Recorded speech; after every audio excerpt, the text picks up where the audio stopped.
Aquí vamos a enroscar el acople por el cual vamos a aplicar la presión de aire hacia el interior del cilindro y a su vez nos va a servir para ver o notar cuando el motor está en compresión.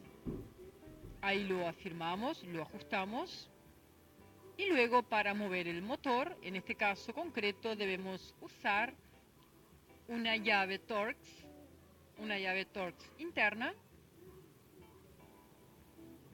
con el cual vamos a girar el motor. En este caso aquí, a su vez, a medida que giramos el motor, tapamos con el dedo el orificio del adaptador y en este caso vamos a notar en qué momento comienza a soplar.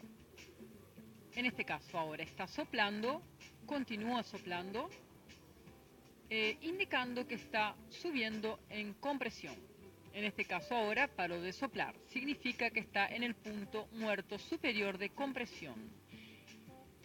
En este caso podemos trabar con la misma llave para que no gire el motor o si no poner un cambio y mantener el freno de mano colocado. En ocasiones es más seguro dejar una llave puesta para evitar que el motor gire. Vieron que en este caso acá usamos un mango de fuerza fijo y lo atamos aparte de la carrocería para que no se gire una vez que le coloquemos compresión al cilindro. Como ya tenemos el acople conectado, por el cual vimos cómo soplaba cuando venía en compresión, bueno, ahora lo que hemos hecho es acoplado a la línea de presión, el manómetro, donde va a ver la presión diferencial. Ahora conectamos con el acople rápido y empezamos a regular la presión de línea. Vamos a aplicar 80 libras o próximo a las 80 libras de compresión. Serían libras sobre pulgadas cuadradas.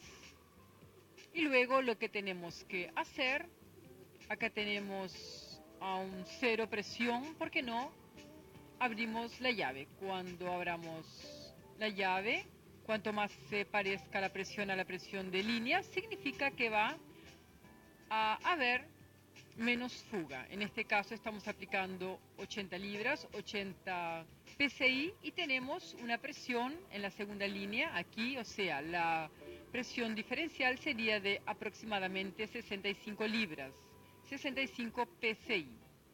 Recordemos que no puede dar a un menor de 40%. No pueden haber fugas que superen el 40%. ¿Qué significa? Que de 80 libras que aplicamos no podría bajar menos de 50 libras. Y en este caso está indicando 65 PSI, 65 libras sobre pulgadas cuadradas.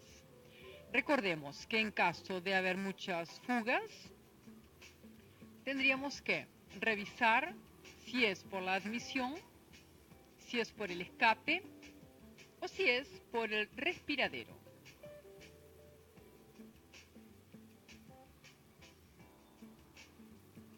Ven ustedes que aquí tenemos 80 PSI, 80 libras. Y en el segundo manómetro tenemos 65 PSI, o sea, 65 libras. Esta operación conviene hacerla en todos los cilindros para determinar el índice de fuga que tiene un motor y por dónde está la fuga. Recordemos que esta operación no solo conviene hacerla cuando el motor está bajo de compresión, sino que en ocasiones cuando ha tenido algún tipo de ruptura. Por ejemplo, cuando un motor reventó la correa de distribución, muchas veces no sabemos si alcanzó a doblar alguna válvula. Entonces, una de las operaciones que podemos hacer es, manteniendo las válvulas cerradas del cilindro a medir, bien, inyectarle aire. Si retiene la presión, o sea que si no sopla ni hacia la admisión ni hacia el escape, significa que esas válvulas no han sido dobladas y así repetir la operación en los diferentes cilindros. Otra inspección que vamos a realizar en este motor va a ser tomar en cuenta la presión de aceite. Midiendo presión de aceite, nosotros podemos determinar el estado de desgaste de cigüeñal, metales, etc.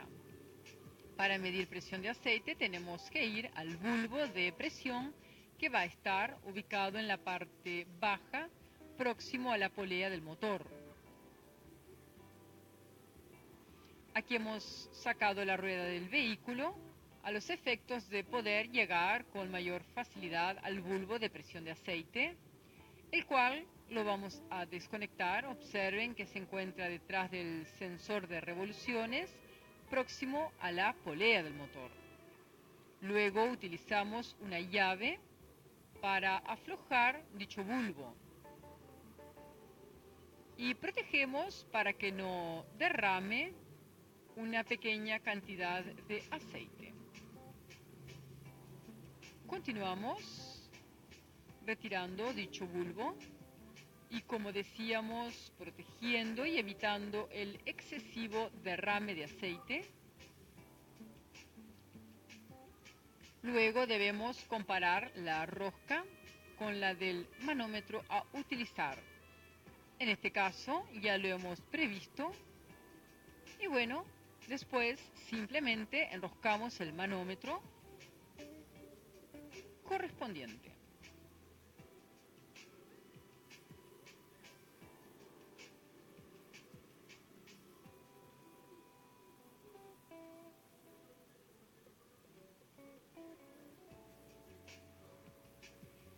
En este caso debemos ajustar la rosca del manómetro, que es cónica. Debemos ajustarlo con una llave para evitar el derrame de aceite o la pérdida de aceite cuando pongamos el motor en marcha. Recordemos que esta operación se debe hacer con el motor a temperatura de trabajo.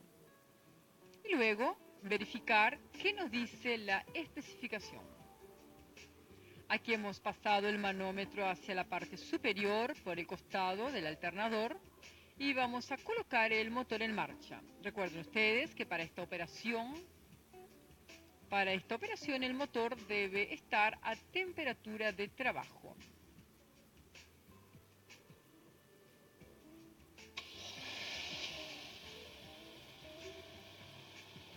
Vean ustedes que aquí arrancamos el motor y tenemos una presión de aceite en moderación de próxima a 4 kilogramos sobre centímetros cuadrados. Recordemos que una baja presión de aceite podría estar por debajo de 1,5 kilogramos sobre centímetros cuadrados. Y aquí tenemos próximo a 4 kilos.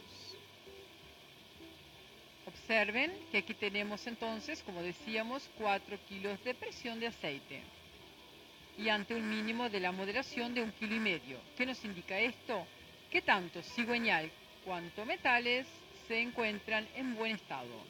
Una baja presión de aceite indicaría desgaste en metales y o cigüeñal. Recordemos que cuando tengamos el motor en marcha, de registrar sobre la conexión del bulbo que no haya pérdida de aceite. Luego de haber medido presión de aceite y haber retirado el manómetro, recordemos que el manómetro debe de tener una escala especificada, en este caso es de 10 kilos como escala máxima. Bueno, vamos a volver a instalar el bulbo de presión de aceite con la precaución de tener cuidado con su anillo de sello, su arandela, que generalmente es de cobre. En caso de encontrarse en mal estado debemos cambiarla o si no, reutilizar la misma. También debemos tener en cuenta que este bulbo, si bien se ajusta con una llave 24, en este caso, número 24, es una llave grande, el cual tiene una gran longitud, pero hay que tener cuidado